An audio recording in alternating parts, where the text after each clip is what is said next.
ஞானானந்தமயம் தேவம் நிர்மலஸ்படிகாகிருதிம் ஆதாரம் சர்வ வித்யானாம் ஹயக்ரீவம் பாஸ்மகே. நேயர்கள் அனைவருக்கும் அஸ்ட்ரோ கே.எஸ். ஐயங்காரின் பணிவான நமஸ்காரங்கள்.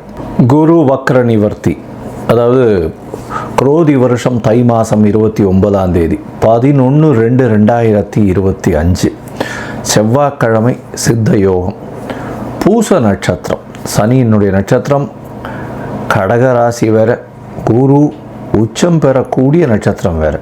நல்ல ஒரு நட்சத்திரத்தில் அந்த அன்னைக்கு குரு வக்ர நிவர்த்தி அடைகிறது பெரிய விசேஷம். வக்ர நிவர்த்தி எவ்வளோ நாளைக்கு இருக்குது அப்படின்னா 11/2/2025 11/5/2025 வரலும் ரிஷபத்திலேயே குரு வக்ர நிவர்த்தி பெற்று நல்லபடியாக இருக்கு. வக்ரம்ன்றதை பற்றி ஏற்கனவே சொல்லியிருக்கோம். அதாவது வலு இழந்து போகுதல், இல்லைன்னா பின்னுக்கு செல்லக்கூடிய மாதிரி தெரியுது ஒரு மாயை. ஏன்னா வேகமாக போகக்கூடிய கிரகங்கள் பக்கத்தில் இருக்கக்கூடிய அதே வேகத்தில் போகக்கூடியது பின்னுக்கு செல்லக்கூடியது மாதிரி ஒரு மாயை தோற்றம் இருக்கும். இதன் மூலியமாக குருவினுடைய பலன்கள் அந்த அளவு ஏற்றத்தை கொடுத்துருக்காது. இப்போ பார்த்தாலேயானால் குருவினுடைய பலன்கள் மிகப்பெரிய ஏற்றத்தோடு வீரியத்தோடு செயல்படக்கூடிய காலகட்டமாக அமையப்போகிறது. சரி, இப்போ 11/2/2025 குரு வக்ர நிவர்த்தி அடைகிறார். இதன் மூலியமாக பார்த்தாலேயானால் குரு அப்படின்னு சொன்னோம்னாலே குரு பார்க்கக்கூடிய நன்மை. குரு அப்படின்னு சொன்னோம்னாலே முழு சுவர் அப்படின்னு ஜோதிட சாஸ்திரத்தில் சொல்லக்கூடியவர் தேவகுருவான குரு அப்படின்னு சொல்லக்கூடியவர் வியாழன் கிரகத்தை தான் சொல்கிறார். இவர் இருந்த இடத்தையும் சுபப்படுத்துவார், பார்க்கக்கூடிய இடத்தையும் சுபப்படுத்துவார். இதுதான் இவருடைய பெரிய விசேஷமே. பகை என்பது எதுவுமே கிடையாது. அதை தவிர எதிர் இடத்துல போயிட்டார், அதாவது எதிராளிகளோட போயிட்டார் அப்படின்னால இதுவாக கொடுத்துருவார். அதாவது உங்களுக்கு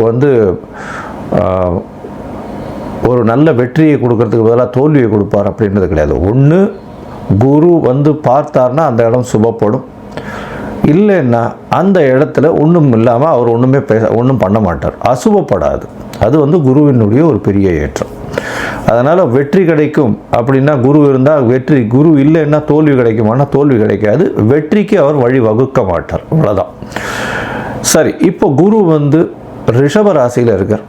இந்த காலகட்டத்தில் பார்த்தாலேன்னா குரு பார்வை அப்படின்னு சொல்லக்கூடியது 7ஆம் இடம் அப்படின்னு சொல்லக்கூடிய விருச்சிகத்திலையும், அதாவது எல்லா கிரகங்களுக்கும் உண்டான பார்வைகள்னு சொல்லக்கூடியது 7ஆம் இடத்துல விழும். அதை தவிர விசேஷ பார்வை அப்படின்னு சொல்லக்கூடியது 5, 9 அப்படின்னு 2 இடத்த சொல்கிறோம். 5ஆம் இடம்னு சொல்லக்கூடியது கன்னியிலையும், 9ஆம் இடம்னு சொல்லக்கூடியது மகரத்திலையும் விழப்போகிறது. இதன் மூலியமாக உங்களுக்கு எல்லா விதமான வெற்றிகளும் எல்லா விதமான ஏற்றங்களும் கிடைக்கக்கூடிய காலகட்டம். குருவை ஏன் எவ்வளோ இதுவாக சொல்கிறோம் அப்படின்னா, காலபுருஷ தத்துவத்தின் 9வது ராசிக்கும் 12வது ராசிக்கும் அவர் அதிபதியாக வரார். 9வது ராசின்னு சொல்லக்கூடியது பாக்யஸ்தானம், அதாவது பிதாவை குறிக்கக்கூடியது, தந்தையை குறிக்கக்கூடிய ஸ்தானம், பிதாவை குறிக்கக்கூடிய ஸ்தானம், தந்தையின் மூலியமாக வரக்கூடிய சொத்துக்கள், அதை தவிர பாக்கியங்கள், மூதாதையர்களின் சொத்துக்கள், உங்களுக்கு நடக்கக்கூடிய விஷயங்கள் நீங்கள் நினைக்காமலே நீங்கள் எது நினைக்கிறீங்களோ அது நிற்கக்கூடிய காலகட்டமாக அமையும். அது குருவினுடைய இயல்பு. அதனால தான் குரு பார்க்கக்கூடிய நன்மை, குரு இருக்கும் வீட்டை விட பார்க்கும் இடம் அதீத பலப்படும்னு சொல்லக்கூடியது. 12ஆம் இடம்னு சொல்லக்கூடியது அயன சயன போகஸ்தானம், நல்ல விரயஸ்தானம்னு சொல்லக்கூடியது. இதில் குரு அவருடைய காலபுருஷ தத்துவத்தின் 12வது வீடாக இருக்கிறதுனால சுப செலவுகளுக்கு ரொம்ப முக்கியத்துவம். செலவுகளும் கரெக்டாக பார்த்து செலவு பண்ணணும், தேவையற்ற செலவுகள் செய்யக்கூடாது. அது தவிர வெளிநாடு இம்போர்ட் எக்ஸ்போர்ட் பிஸ்னஸ் எல்லாம் நல்லபடியாக ஏற்றம் கொடுக்கக்கூடிய விஷயங்களாக இருக்கும்.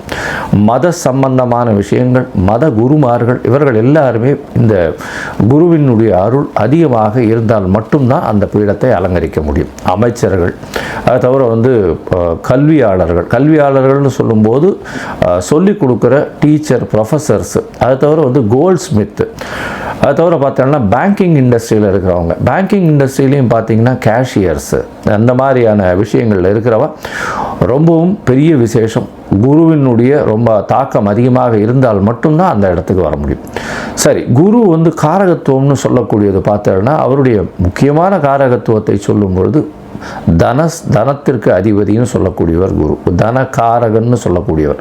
அது தவிர குழந்தைக்கு புத்திர காரகன்னு சொல்லக்கூடியவர். அதனால் பார்த்தேனால் குரு அந்த புத்திர காரக ஸ்தானத்தையோ காரகனையோ பார்த்தாரே ஆனால், அதாவது புத்திரஸ்தானத்தின் அதிபதியோ பார்த்தாரே ஆனால் அந்த ஜாதகத்திற்கு குழந்தை பிறக்கக்கூடிய வாய்ப்பு இருக்கும். எவ்வளவோ பேருக்கு குழந்தை இல்லாமல் அவள் ரொம்ப கஷ்டப்பட்டு இருக்கா. அவளுக்கு குரு பார்வை ஒரு பெரிய மாற்றத்தை ஏற்படுத்தும். இதன் மூலியமாக அவர்களுக்கு இவ்வளவு நாள் திருமணமாகி குழந்தை பிராப்தி இல்லாதவர்களுக்கும் இப்பொழுது குழந்தை பிராப்தி ஏற்படக்கூடிய பாக்கியங்கள் நிச்சயமாக கிடைக்கும். சரி, இப்போது குரு பார்த்தீர்களேயானால், குரு பார்வை அப்படின்னு சொல்லக்கூடியது 5, 7, 9 அதையும் சொல்லிட்டோம். குருவினுடைய பரிகாரங்கள் அப்படின்னு சொல்லக்கூடியது, குருவுக்கு எளிய பரிகாரங்கள் அப்படின்னு சொல்லக்கூடியது பொதுவாகவே குரு அப்படின்னு சொல்லும்பொழுது அவருக்கு ஒரு காயத்ரி மந்திரத்தை சொல்கிறோம். குருவினுடைய காயத்ரி மந்திரம் அப்படின்னு சொல்லக்கூடியது குரு பிரம்மா, குரு விஷ்ணு, குரு தேவோ மகேஸ்வரா, குரு சாக்ஷாத் பரபிரம்மா தஸ்மை ஸ்ரீ குரவே நமஹ அப்படின்ற இந்த குரு காயத்ரி மந்திரமும், இது இல்லைன்னா ஓம் ரிஷபத்வஜாய வித்மஹே கிருணிஹஸ்தாய தீமஹி தன்னோ குரு பிரச்சோதயாத்து அப்படின்ற குரு காயத்ரி மந்திரத்தையும், அதை தவிர பார்த்தேனால்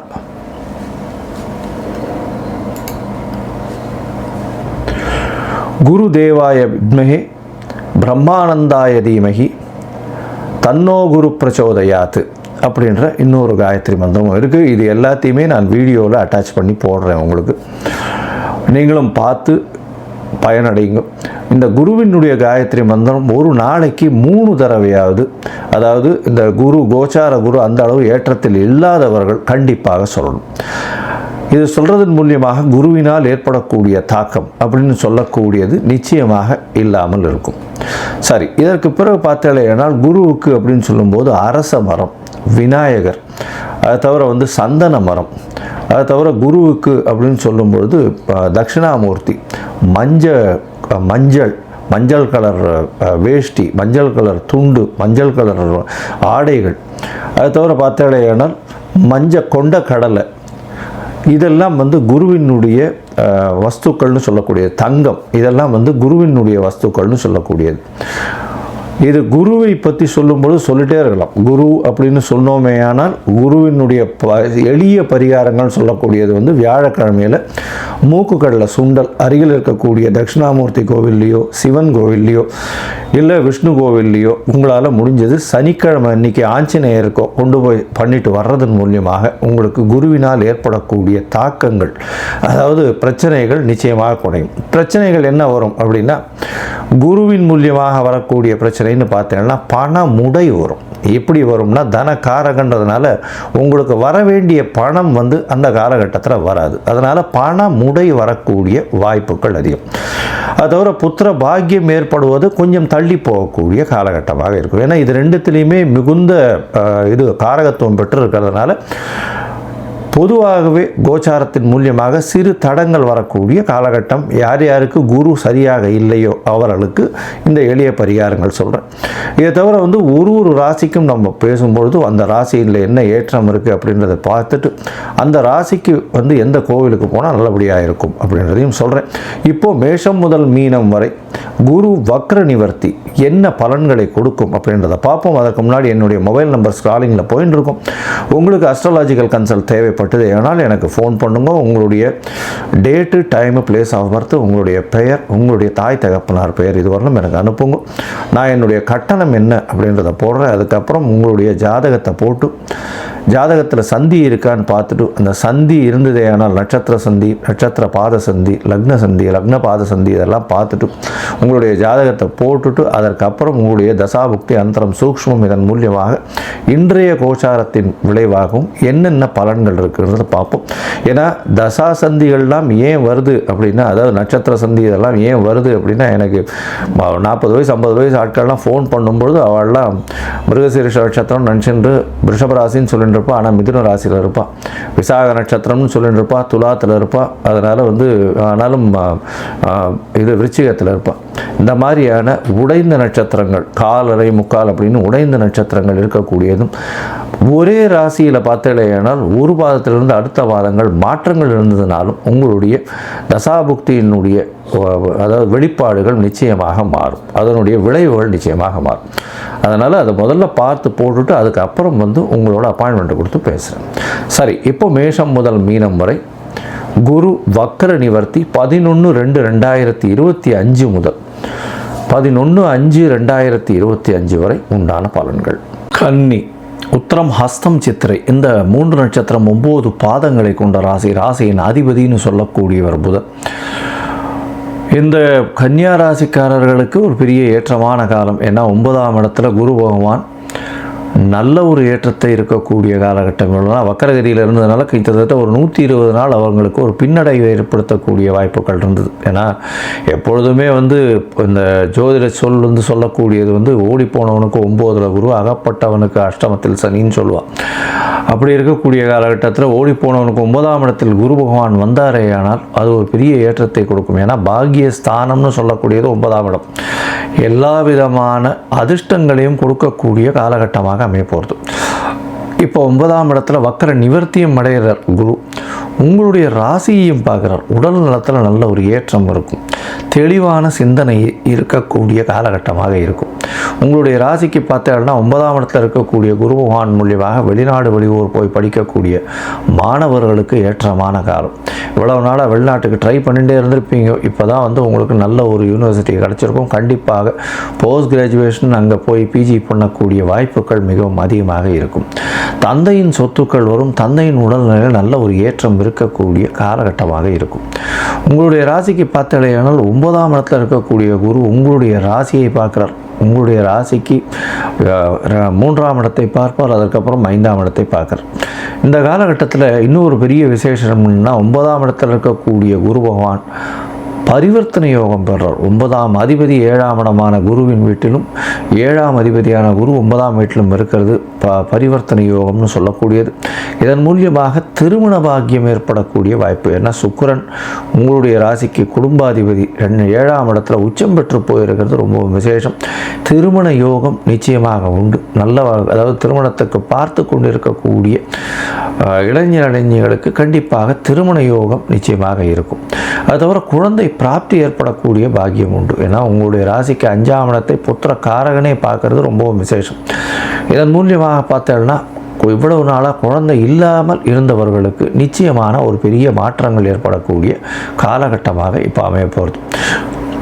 உங்களுடைய ராசிக்கு பார்த்தேனால் அதாவது 9ஆம் இடத்தில் இருக்கக்கூடிய குரு பகவான் பரிவர்த்தனை யோகத்தில் ஆட்சி பெற்று போகிறதும் ராகுவோடு சம்பந்தப்படுறதுனால எதிர்பாலினத்தவர் மூலியமாக நல்ல ஒரு ஏற்றம் கிடைக்கக்கூடிய காலகட்டம். அது தவிர வந்து பார்ட்னர்ஷிப் பிஸ்னஸில் திடீர் அபரிமிதமான ராஜயோகம் கிடைக்கக்கூடிய வாய்ப்புகள் உண்டு.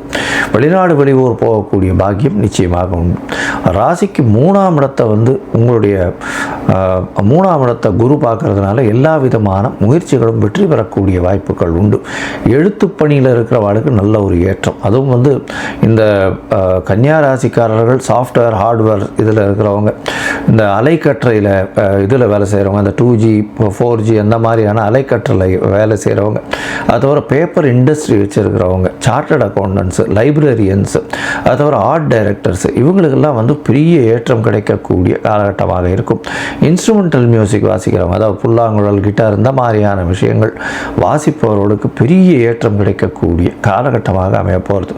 உங்களுடைய ராசிக்கு 3ஆம் இடத்தை பார்க்கறதுனால இளைய சகோதரர்கள் மூலியமாக நல்ல ஒரு ஏற்றம் கிடைக்கக்கூடிய காலகட்டம். இதன் மூலியமாக பார்த்தாலேயானால் இளைய சகோதரர்களோடு நல்ல ஒரு அந்யோன்யம் இருக்கும். எந்த ஒரு விஷயத்திலையும் பிரச்சனைகள் எல்லாமே சுமூகமாக தீரக்கூடிய வாய்ப்புகள் நல்லபடியாக இருக்கும். அது தவிர பார்த்தாலேயானால் பாட்டு பாடக்கூடிய கலைஞர்களுக்கு நல்ல ஒரு ஏற்றம் இருக்கும். இந்த வக்கர நிவர்த்தி காலகட்டத்தில் 5ஆம் இடத்துல வந்து குரு பார்க்கறதுனால உங்களுக்கு புதிய பதவி, புகழ், அந்தஸ்து, கௌரவம்லாம் வரக்கூடிய வாய்ப்பும் 9ஆம் இடத்துல இருக்கிறதுனாலையும் நல்ல ஒரு ஏற்றம் கிடைக்கக்கூடிய காலகட்டம்.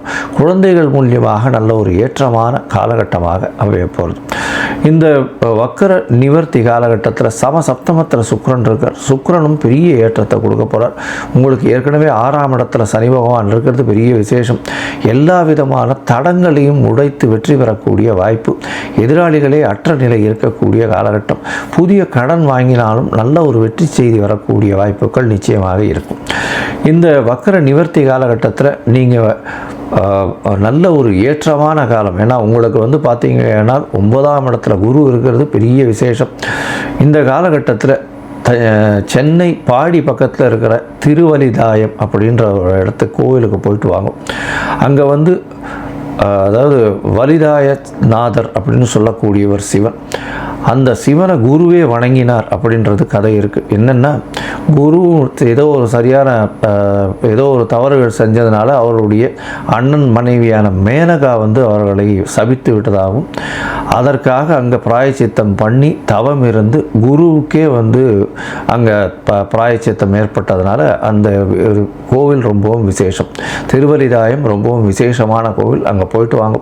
எல்லா விதமான ஏற்றங்கள் உங்களுக்கு நிச்சயமாக கிடைக்கும். இந்த காலகட்டத்தில் பார்த்தீங்கன்னா உங்களுக்கு 90% மேலே உங்களுக்கு பெரிய ஏற்றம் கிடைக்கக்கூடிய வாய்ப்புகள் உண்டு. மொத்தத்தில் பார்த்தீங்கன்னா கன்னியா ராசிக்காரர்களுக்கு ஏற்றமான காலம். உடல் நலத்தில் ஏற்றம், நல்ல ஒரு தீர்க்கமான சிந்தனை இருக்கும். திருமண பாக்கியம் இருக்கக்கூடிய வாய்ப்பு உண்டு. குழந்தை பிராப்தி உண்டாகக்கூடிய காலகட்டமாக இருக்கும். எழுத்துப்பணி, கம்ப்யூட்டர், சாஃப்ட்வேர், ஹார்ட்வேர், பேப்பர் சம்பந்தப்பட்ட தொழில், லைப்ரரி சம்பந்தப்பட்ட தொழில் பெரிய ஏற்றம் கிடைக்கக்கூடிய காலகட்டம். குழந்தை பிராப்தி ஏற்படக்கூடிய வாய்ப்புகள் உண்டு. பாக்கியங்கள் அதிகமாக இருக்கக்கூடிய வாய்ப்பு. வெளிநாடு போய் படிக்கக்கூடிய வாய்ப்புகள் நிச்சயமாக உண்டு. தந்தையின் மூலியமாக திடீர் பொருள் வரக்கூடிய வாய்ப்பு. தந்தையின் மூலியமாக இருக்கக்கூடிய சொத்துக்கள் வரும். வெளிநாடு போய் படிக்கக்கூடிய பாக்கியம் வரும். குழந்தைகள் மூலியமாக ஏற்றம் வரக்கூடிய வாய்ப்புகள் உண்டு. முயற்சிகள் எல்லாமே வெற்றி பெறக்கூடிய வாய்ப்புகள் இந்த காலகட்டத்தில் தான் இருக்கும்.